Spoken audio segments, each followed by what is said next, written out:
பக்கத்தில் வந்து ராகுல் உட்கார்ந்தார்ல, இந்த பக்கம் திருநாவுக்கரசர் உட்கார்ந்தார்ல ட்ராமா போடுறதுக்கு. அவர் திருமணம் சின்ன வயசில் செஞ்சால் ஒரு சன்னியாசி மாதிரி வாழ்ந்து கொண்டு இருக்கிறார். பலதாரங்களை மணல் செய்தவங்களெல்லாம் நீங்கள் விட்டுறீங்க. நீங்கள் இபிஎஸ்ஸா ஓபிஎஸ்ஸாக சேர்க்குறீங்களா? இபிஎஸ் முதலமைச்சராக இருப்பாரா, ஓபிஎஸ் முதலமைச்சராக வருவாரா, தினகரன் உள்ளே இருக்காரா வெளியே இருக்காரா, இதெல்லாம் எங்களுக்கு கவலை கிடையாது. திருநாவுக்கரசர் சொல்கிறார், ஆளுநருக்கு வேணான்னா ஆளு நான் தரேன், தலைவருக்கே நாங்கள் தான் இங்கேருந்து ஆள் கொடுத்துருக்கோம் காங்கிரஸுக்கு, அது வேறு விஷயம். நான் இப்படி சொல்கிறேன்னு உடனே தமிழிசை ஹிந்திக்கு பேசுகிறாங்கன்னு கிடையாது. யதார்த்தமான வாழ்க்கை முறையை நீங்கள் சற்றே புரிந்து கொள்ள வேண்டும். ஸ்டாலினோட தமிழிசைக்கு தமிழ் உணர்வு இருக்குது. சமஸ்கிருத வாரம்னு கொண்டாடுறீங்க, நீங்கள் எதிர்க்கிறீங்களே. தமிழ் வாரம்னு கொண்டாடுறதுல உங்களை யார் தடுத்தா? என்கிட்ட கூட சொன்னாங்க, தமிழ் பிஜேபி தலைவராக இருந்துட்டு தமிழ்னு எப்படி பேர் வச்சுருக்கீங்கன்னு.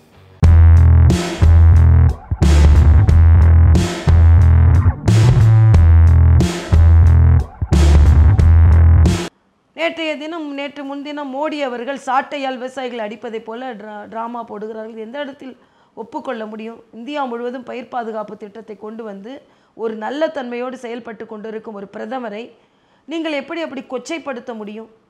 அப்போ நான் என்ன சொல்கிறேன், நீங்கள் இப்போ உண்மையிலேயே உங்களது போராட்டத்தில் உண்மை இருந்ததென்றால் ஐயா கண்ணோட நான் கேட்குறேன், நான் அவரோட போராட்டத்தை கொச்சைப்படுத்தலை. ஆனால் இன்றைக்கி அவசரமாக தண்ணி தர வேண்டிய மாநிலம் எது?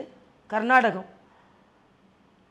பக்கத்தில் வந்து ராகுல் உட்கார்ந்தார்ல, இந்த பக்கம் திருநாவுக்கரசர் உட்கார்ந்தார்ல ட்ராமா போடுறதுக்கு. இன்றைக்கி எங்களுக்கு உடனே தேவை. உச்ச நீதிமன்றத்தில் தீர்ப்பும் வந்து விட்டது. உடனே எங்களுக்கு தண்ணீரை திறந்து விடுங்கன்னு சொல்லலாமா இல்லையா? சொல்லலை. சரி, அன்றைக்கி ஒரு நாள் வந்து உட்காந்துட்டு போனார் ராகுல். அதுக்கப்புறம் என்ன ஆனார்? சில நட்சத்திரங்கள் திரைப்பட நடிகர்கள் வந்து உட்கார்ந்தாங்களே, அவங்க என்ன ஆனாங்க? ஆக இந்த நாட்டில் உள்ள மக்களை பிரதானமாக பாதுகாக்க வேண்டியது பிரதமர் தான். ஆனால் அவரை நீ கட்டாயப்படுத்துகிற மாதிரி நான் அவரை என்ன இழுத்துட்டு ரோட்டுக்கு இழுத்துட்டு வந்துடுவேனா பாரு நீ உட்கார்ந்துட்டு இருந்தோம்னா அது சரியான நடவடிக்கை இல்லை என்பது எனது கருத்து. பிரதமர் பார்க்குறாரா இல்லை, நானே அது தவறுன்னு சொல்லுவேன். தூங்குறவங்களை எழுப்பலாம், தூங்குற மாதிரி நடிக்கிறவங்களை எழுப்ப முடியாது. இவ்வளவு சொன்னதுக்கப்புறமும் நான் போராட்டத்தை கைவிட மாட்டேன்னு சொன்னால் என்ன அர்த்தம்? ஆக உங்களுக்கு பிரதமருக்கு தெரியும் தங்களை தான் பரிகசிக்கிறாங்க, தங்களை தான் விமர்சனம் செய்யும், அதையும் தாங்கி கொண்டு இருக்கிறார் ஒரு பிரதமர்னா எவ்வளவு ஜனநாயகத்திற்கு மதிப்பளித்து கொண்டு இருக்கிறார் அந்த பிரதமர்ன்றதை நான் சொல்லணும். இன்னொன்று, ஐயாக்கள் என்ன சொல்கிறாரு, சேலை கட்டி ஆர்ப்பாட்டம் நடத்துகிறார். நான் பெண்ணாக இருந்து அவரோட கொச்சையான அந்த மனநிலைக்கு நான் எதிர்ப்பு தெரிவிக்கிறேன். நீங்கள் விவசாயியாக இருக்கலாம், நான் மருத்துவர், அவங்க பெண்கள் தாய்மார்கள், சேலை கட்டியவங்களை மாத்திரம் நீ பாப்பியான்னா எவ்வளோ கொச்சைப்படுத்துகிற வார்த்தை. இன்னொன்று, அவர் திருமணம் சின்ன வயசில் செஞ்சால் ஒரு சன்னியாசி மாதிரி வாழ்ந்து கொண்டு இருக்கிறார். பலதாரங்களை மணல் செய்தவங்களெல்லாம் நீங்கள் விட்டுறீங்க. ஒரு பெண்ணை பார்த்ததுக்கு இதை விட ஒரு பிரதமரை, அதுவும் ஒரு சன்னியாசி மாதிரி வாழ்ந்து கொண்டிருக்கிற கொச்சைப்படுத்த முடியுமா? இப்போ நீங்கள் கொச்சைப்படுத்துறதெல்லாம் கொச்சைப்படுத்துவீங்க. நான் ஓட்டு போட்டேன் அதனால் கொச்சைப்படுத்த, அதுக்கு ஒன்றும் கிடையாது. நானே அதுக்கு ஒத்துக்க மாட்டேன்.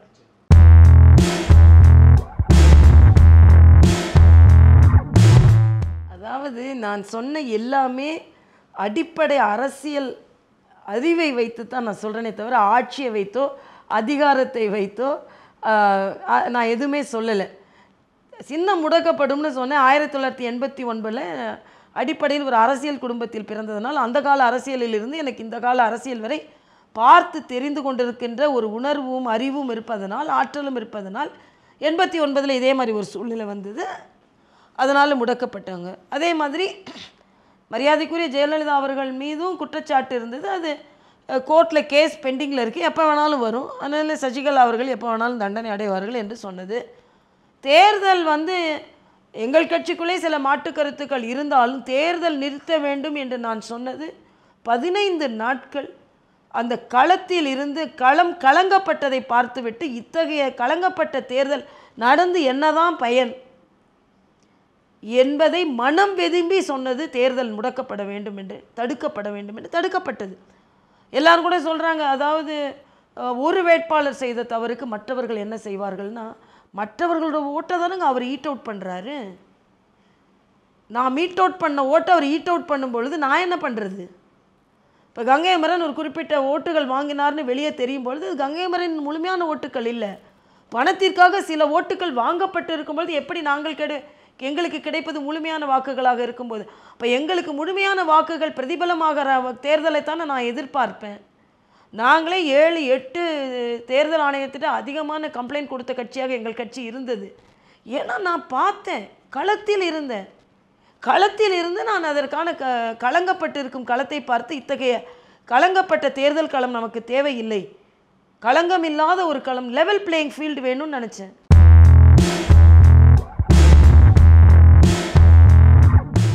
அண்ணன் ஓபிஎஸ் அவர்கள் முதலமைச்சராக இருக்கும் பொழுது அதற்கான அவர் விசாரணையை நடத்தி இருக்கலாம். ஆனால் விசாரணை வேண்டுமா வேண்டாமா என்பது பதவி சார்ந்ததாக இருந்தது. மனம் சார்ந்ததாகவோ உள்ளுணர்வு சார்ந்ததாகவோ பாசம் சார்ந்ததாகவோ இல்லாமல் பதவி சார்ந்ததாக இருக்கிறதே என்ற விமர்சனத்தை நானும் தான் வைத்திருந்தேன். அதனால் இவர்கள் பேசட்டும், நான் ஏற்கனவே சொன்னேன், சும்மா ட்ராமா போட்டு சட்டுப்புட்டுன்னு இணைங்க, மக்களின் மீது கவனம் செலுத்துங்கள். அந்த அம்மா இறந்ததுலேருந்து இன்னைக்கு வரைக்கும் மக்களுக்கான ஆட்சி நடக்குதா என்றால் இல்லை. சின்ன அக்கறை கூட இல்லாமல் சின்னத்தின் மீதே அக்கறை கொண்டு இருக்கிறார்கள். ஆக நீங்கள் மக்கள் மீது சின்ன அக்கறை கொடுங்க, உங்கள் சின்ன அக்கறை அப்புறம் பார்த்துக்கலாம். அதுவே நடந்து கொண்டு இருக்கிறது. ரெட்டை இலையை மீட்டெடுப்பது தான் எனது லட்சியம் என்று சொல்கிறார்கள். என்னோட கவலை வாழை இலை போட்டு சாப்பாடு தான் எனக்கு கஷ்டம். பொதுமக்களுக்கு ரேஷன் அரிசி கிடைக்க மாட்டேன்து. ஆக உங்களோட ப்ரிஃபரன்ஸ் எதா இருக்கிறது என்பது எனது ஆதங்கமாக இருக்கிறது. ஸோ நீங்கள் இபிஎஸ்ஸா ஓபிஎஸ்ஸா சேர்க்குறீங்களா? இபிஎஸ் முதலமைச்சராக இருப்பாரா, ஓபிஎஸ் முதலமைச்சராக வருவாரா, தினகரன் உள்ளே இருக்காரா வெளியே இருக்காரா, இதெல்லாம் எங்களுக்கு கவலை கிடையாது. ஆனால் உங்களோட அத்தனை, நான் ஏற்கனவே சொன்ன மாதிரி, உங்களோட பார்வையை பதவியில் இருந்து திருப்பி மக்களுக்கான பார்வையாக தயவு செய்து நீங்கள் கொஞ்சம் திருப்பினாதான் மக்கள் இந்த கட்சிக்கு ஓட்டு போட்டு இருக்கிறார்கள்.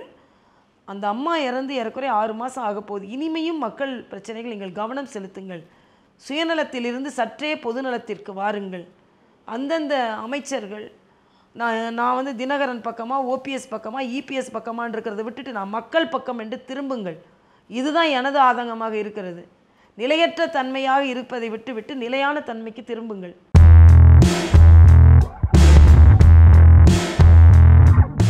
முழு நேர ஆளுநர் பகுதி நேர ஆளுநர்லாம் கிடையாது. இந்த நாட்டின் அரசியலமைப்பு சட்டத்தின்படி 2 ஆளுநர்கள் இன்றைய இருக்கும் அரசியல் சூழ்நிலையிலும் மகாராஷ்டிராவில் உள்ள அரசியல் சூழ்நிலையிலும் மரியாதைக்குரிய வித்யாசாகர் அவர்கள் தான் தகுதியான நபர் என்று மத்திய அரசு நினைத்திருக்கலாம். நீங்கள் முழு நேர ஆளுநர் நியமித்தார். இவர் உள்துறையில் அமைச்சராக இருந்தவர், இதை கையாளுவதற்கு தகுதியானவர். அதனால் 2 மாநிலங்களையும் கையாளுவதற்கு தகுதியான நபராக இவர் இருக்கிறார் என்று நினைத்திருக்கலாம். அதனால் இதை யாரும் கட்டாயப்படுத்த முடியாது. முழு நேர ஆளுநர் இருந்து தான் ஒன்றை நிர்வகிக்க வேண்டும் என்று கட்டாயமும் இல்லை. இல்லாத போது அதை ஏன் நம்ம எப்படி எடுத்துக்கொள்ள வேண்டும்? திருநாவுக்கரசர் சொல்கிறார், ஆளுநருக்கு வேணான்னா ஆளு நான் தரேன். தலைவருக்கே நாங்கள் தான் இங்கேருந்து ஆள் கொடுத்துருக்கோம் காங்கிரஸுக்கு, அது வேறு விஷயம். இன்னொன்று, 4 மாதம் காங்கிரஸ் கட்சிக்கு தலைவரே போடாமல் வச்சுட்டு இருந்தீங்க, நீங்கள் ஆள் கொடுக்குறீங்களா? ஆக அரசியல்னு எது வேணாலும் பேசலாம் அப்படின்னா என்ன அர்த்தம்? அதான் நான் சொல்கிறேன்.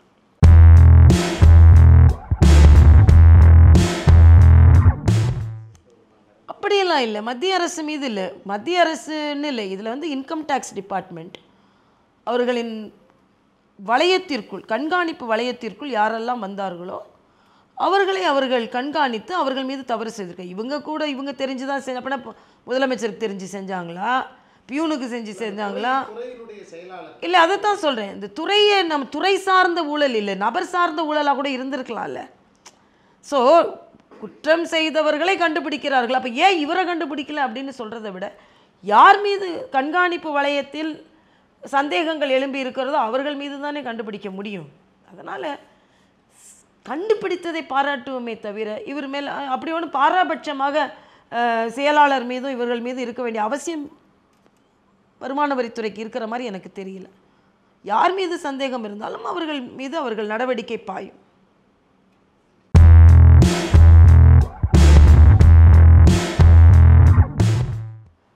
நிச்சயமாக தலித் மாணவர்கள் யாராக, தலித் மாணவர்கள் என்றில்லை, தமிழகத்தில் உள்ள எந்த மாணவராக இருந்தாலும் அவர் பாதுகாப்பாக அங்கு சென்று படிக்க வேண்டும் என்பதில் எந்த மாற்று கருத்தும் இல்லை. அப்படி பார்த்தா டாக்டர் சரவணன் எய்ம்ஸில் உயிரிழந்தது எந்த கட்சி தலைவரும் போய் பார்க்கல, நான் அவங்க வீட்டில் போய் பார்த்தேன்.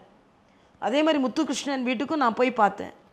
ஆக அவர்கள் பாதுகாப்பாக இருக்க வேண்டும் என்பதில் நமக்கு இன்னும் அதிக அக்கறையோடு இருக்கிறோம். முதல் தலைவராக அவர்களெல்லாம் பாதுகாப்பாக இருக்க வேண்டும் என்று நான் சொல்லிக்கொண்டு இருக்கிறேன்.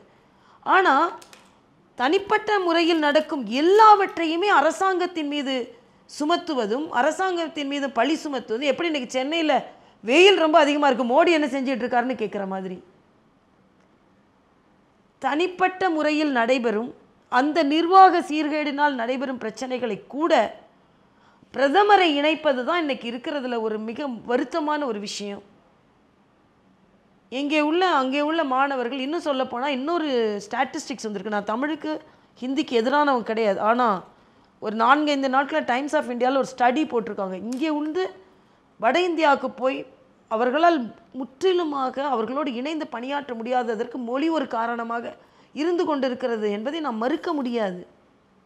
நான் இப்படி சொல்கிறேன் உடனே தமிழ் ஹிந்திக்கு பேசுகிறாங்கன்னு கிடையாது. யதார்த்தமான வாழ்க்கை முறையை நீங்கள் சற்றே புரிந்து கொள்ள வேண்டும். இன்றைக்கி அண்ணன் ஸ்டாலின் சொல்கிறாரு, நான் இன்றைக்கி கூட குற்றச்சாட்டு சொல்வேங்க, காமராஜருக்கு பின்பு மிகப்பெரிய தலைவர்கள் இந்திய தேசத்திற்கு தலைவர்களாக இருந்தும் அங்கீகாரம் கிடைக்காமல் இருப்பதற்கு மொழி ஒரு காரணம் நான் சொல்லுவேன். ஜனாதிபதிகளாகவோ பிரதமர்களாகவோ வர முடியாததற்கு காரணம் மொழி. இங்கே உள்ள பிரபலமான திறமையான தலைவர்கள் அகில இந்திய அளவிற்கு பரிமளிக்க முடியாததற்கும் காரணமும் மொழி. ஸோ அதை ஆப்ஷனலாக தான் கற்றுக்க சொல்கிறோம். நான் மறுபடியும் சொல்கிறேன், ஸ்டாலினுக்கு இருக்கிற தமிழ் உணர்வோட தமிழ் இசைக்கு ஊசி முனை அளவு கூட குறைவான தமிழ் உணர்வு கிடையாது. இன்னும் நான் சொல்லப்போனால் நாங்கள் தேசிய கட்சியில் இருந்து கொண்டு தமிழ் உணர்வோடு முழுமையாக நாங்கள் இருந்து கொண்டு இருக்கிறோம் என்றால் அவர்களை விட நாங்கள் தமிழ் உணர்வை இன்னும் தூக்கி பிடித்து கொண்டு இருக்கிறோம் என்பதுதான் என்னோட கருத்து. திணிக்கப்பட்டால் தமிழிசையை ஒத்துக்க மாட்டேன், ஸ்டாலின் என்ன ஒத்துக்காமல் இருக்கிறது? ஆனால் அதே நேரத்தில் விருப்பமுடையவர்களாக படிக்கும் பொழுது உங்கள் குடும்பத்து பணக்கார பிள்ளைகள் படித்துக் கொள்கிறார்கள், எங்கள் ஏழை குழந்தைகளை அந்த எல்லையை தாண்ட விடாமல் நீங்கள் வைத்து கொண்டிருப்பதும் சரியான நடவடிக்கை அல்ல என்பது எனது கருத்து. ஆங்கிலத்தை ஒத்துக்கொள்கிறீர்கள் ஆப்ஷனலா. ஒரு நாட்டிற்கு போகும்பொழுது எப்படி ஆங்கிலம் தேவையோ அடுத்த மாநிலத்திற்கு போகும்பொழுது அந்த மொழி தேவை என்பது தேவையின் அடிப்படையில் அதை கற்றுக்கொண்டால் என்ன என்பதுதான் கருத்து.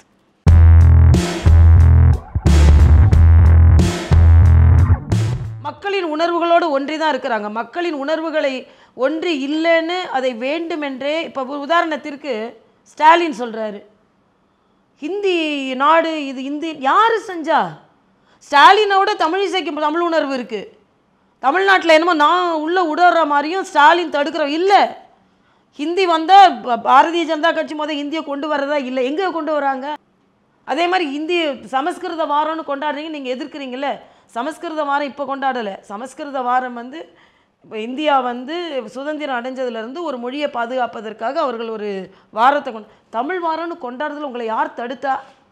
அதே மாதிரி நான் இன்னொன்று சொல்கிறேன், ஸ்டாலினுக்கோ எந்த தலைவருக்கோ என்னை மாதிரி ஒரு மருத்துவக் கல்லூரியில் படித்து உயர் மருத்துவக் கல்லூரி வரைக்கும் தமிழே தெரியாமல் எம்பிபிஎஸ் எம்டி டிசிஹெச் டிஎம் சீட்டு பட்டம் வாங்க முடியும், வேறு மாநிலத்தில் கிடையாது. அதை கூட கொண்டு வரலன்னா நீங்கள் என்ன தமிழ் பற்றாளர்கள்? அப்போ உங்களோட தமிழ் பற்று என்பது அரசியலுக்காக வெட்ட வேஷம். நான் சொல்கிறேன், நான் தமிழ் மீடியத்தில் படித்தேன். இன்றைக்கி கணக்கெடுங்க, திராவிட கட்சியில் வீட்டில் தமிழுக்குன்னு சொல்லி கொண்டு இருக்கிறவங்க வீட்டில் உள்ள குழந்தைங்க எத்தனை பேர் தமிழ் மீடியத்தில் படிச்சிருக்காங்கன்னு கணக்கெடுங்க. அதுலேருந்தே தெரியும் நீங்கள் தமிழில் படிக்கிறது. தமிழ் என்கிட்ட கூட சொன்னாங்க, தமிழ் பிஜேபி தலைவராக இருந்துட்டு தமிழ்னு எப்படி பேர் வச்சுருக்கீங்கன்னு. அதான் தமிழை என் பேர்லேருந்து கூட எடுக்க முடியாது, என் உயிர்லேருந்து எடுக்க முடியாது. இன்னும் நான் தைரியமாக சொல்லுவேன், தமிழ்நாட்டில் பிஜேபி ஆட்சிக்கு வந்தால் தமிழை ஆட்சி மொழி ஆக்குவோம் நாங்கள்.